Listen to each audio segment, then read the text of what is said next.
What is EQ and what is IQ, and what are the difference in between EQ and IQ, or you can say EQ versus IQ. So in this video we're gonna talk about the EQ versus IQ. If you are new on my channel and haven't subscribed my channel till yet, please subscribe it now. This is Cap in short. Let's get started. So when we talk about the EQ refers to the emotional quotient. Now what do you mean by the emotional quotient? That means a question that is measure your emotion. और जब हम emotions की बात करते हैं, they are different different of emotion like happy, sad, mood swings, right. तो जब हम इमोशंस की बात करते हैं, that is E Q, emotional question. और जब हम आई क्यू या फिर इंटेलिजेंस की बात करते हैं, that is your intelligence question. ये दोनों चीजें होती क्या हैं? व्हाट मीन्स कि ये दोनों चीजें क्या हैं? EQ की बात करते हैं, a way to measure how a person recognize emotion in themselves and other and manage this emotion state to work better at the better age.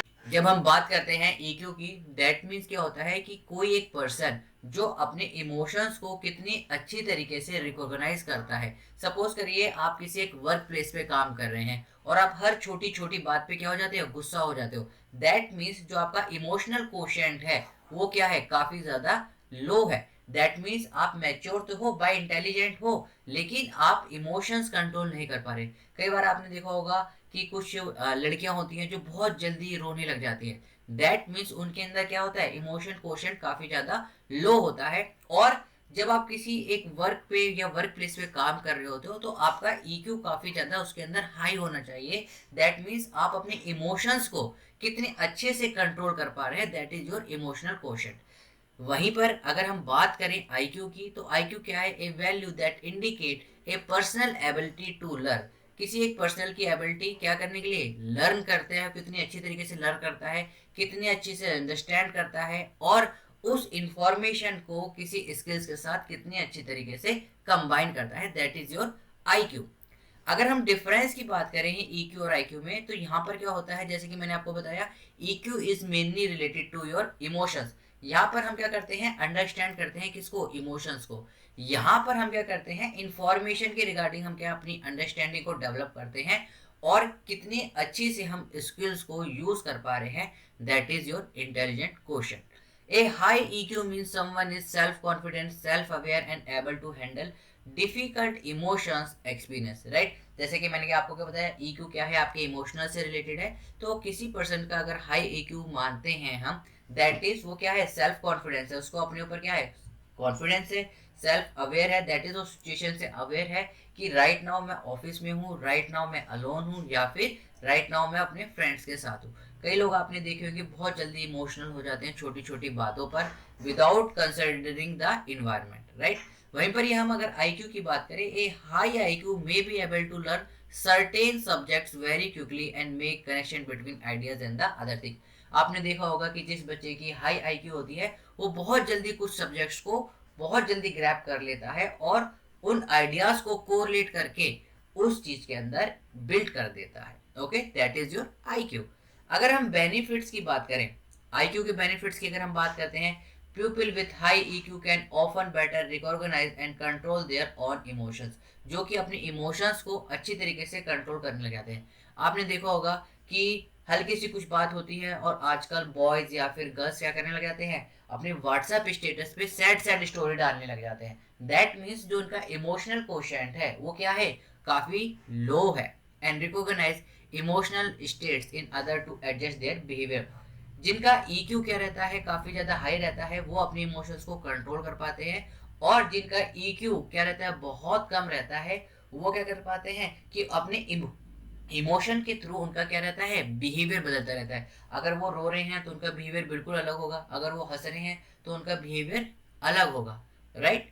उसी तरीके से अगर हम बात करें आईक्यू की, तो they often have great academic success.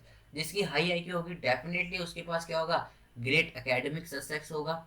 Although they may struggle to find classes that challenge them because they have high IQ, right. तो वो बहुत जल्दी हर किसी भी चीज को, किसी भी प्रॉब्लम को सॉल्व कर लेते हैं.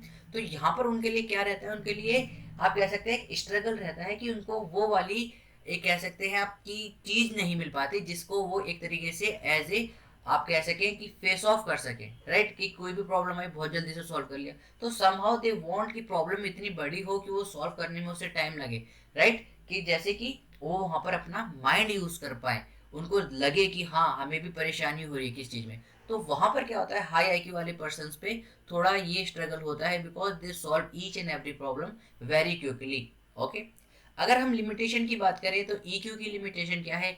EQ is difficult to measure. पहली बात तो EQ बहुत ज़्यादा डिफिकल्ट होता है मेजर करने में, and EQ test were not develop until the 1990, और 1990 से पहले डेवलप नहीं करे गए थे। वहीं अगर हम बात करें आईक्यू के टेस्ट के बारे में, तो वहां पर क्या था कि 1990 के अराउंड तक आपके आईक्यू के टेस्ट सारे डेवलप हो चुके थे, right. There are many individual with very high IQ. यहाँ पर बहुत सारे इंडिविजुअल होते हैं जिनकी डिफरेंट डिफरेंट हाई आईक्यू होती है, who seems to be limited in term of the social skill and emotional recognition। आपने देखा होगा कि जब हम एक पर्टिकुलर टर्म की बात करते हैं, नर्ड, जब हम कहते हैं nerd, these are those people, या फिर आप इसे कह सकते हैं गीकी, यानी कि ये वो स्टूडेंट्स होते हैं जो काफी ज्यादा किसमें, आपके बुक्स में लगे रहते हैं, राइट, उन्हें हम नर्ड या फिर गीकी कहते हैं। तो जो उनके सोशल स्किल्स होते हैं वो बहुत ज़्यादा कम होते हैं। जब हम सोशल स्किल्स की बात करते हैं तो जिनकी हाई आईक्यू होती है उनके सोशल स्किल क्या रहते हैं, बहुत ज़्यादा लो रहते हैं, और इमोशनल रिकॉग्नाइजेशन भी उनकी बहुत ज़्यादा लो रहती है। आपने देखा होगा जो जैसा बच्चा पढ़ने में होशियार होगा, उसे आप हल्का सा धक्का दे दोगे या फिर उसे छेड़ दोगे तो वो बहुत जल्दी गुस्से में आ जाता है। ओके, एन EQ एग्जाम, अगर हम मेजरमेंट की बात करते हैं आप, an EQ exam is difficult to design. पहली बात तो डिफिकल्ट होता है डिजाइन करने में an administrator, because it deal with the information that is difficult to present as a numerical value. आप देखिए EQ को अगर हम इमोशनल इंटेलिजेंट क्वेश्चन की बात करें तो उसको जब आप प्रेजेंट करते हैं बहुत ही डिफिकल्ट टास्क होता है कि आप किसी के इमोशंस को मेजर कर सके, right, because it might possible कि अभी उसके इमोशन अलग है, थोड़ी देर बाद उसके इमोशन बहुत ज्यादा इंक्रीज हो जाए, वो और ज्यादा हंसने या फिर रोने लग जाए। ओके, अगर हम बात करते हैं आपकी आईक्यू की, an IQ test usually involve a set of standardised questions for which one of the test taker receive a score. अब जब हम आईक्यू की बात करते हैं तो आपको एक पर्टिकुलर सेट अलोकेटेड होता है जिस टेस्ट को देकर आप अपना आईक्यू को मेजर कर सकते हैं। This score is compared against the average score of the other within in the same range to determine the person intellectual potential। उसी रेंज में सपोज करिए आप 18 ईयर के हैं, तो 18 ईयर्स के जो और स्टूडेंट्स होंगे उनकी इंटेलेक्चुअल एबिलिटी के साथ आपका स्कोर कंपेयर करा जाएगा। फिर आपको बताया जाएगा कि जो आपकी आईक्यू है वो लो है या अबव है। लो या अबव किससे? इन एवरेज स्टूडेंट से। Okay, so these are the difference in between EQ and the IQ। आपसे बहुत बार पूछा गया हुआ है, तो इस चीज को भी आप याद रखिएगा। अगर आपको वीडियो पसंद आई है तो लाइक करें, शेयर करें, सब्सक्राइब करना ना भूलें। हम मिलते हैं नेक्स्ट वीडियो में, तब तक के लिए take care, keep smiling and keep getting lots of memory.